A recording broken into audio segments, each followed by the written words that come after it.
Yes. You will not see Czars in a Bachmann White House. That will not happen.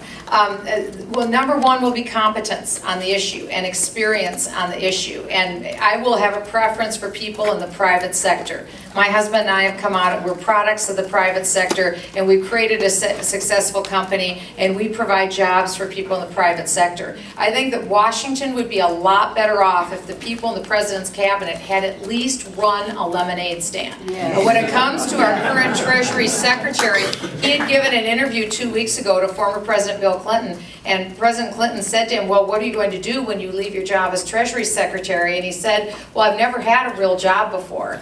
And I think that's illustrative of what the problem is right now in Washington, D.C. We need people who've at least had some practical experience. So number one, they have to love the Constitution. They have to read it. They have to believe that government is limited and that the Constitution isn't an option. It's the law of the land. So that, to me, that's number one.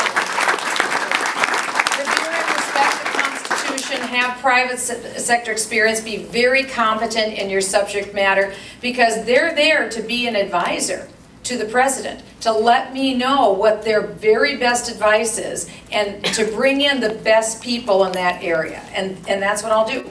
Surround myself with very practical people.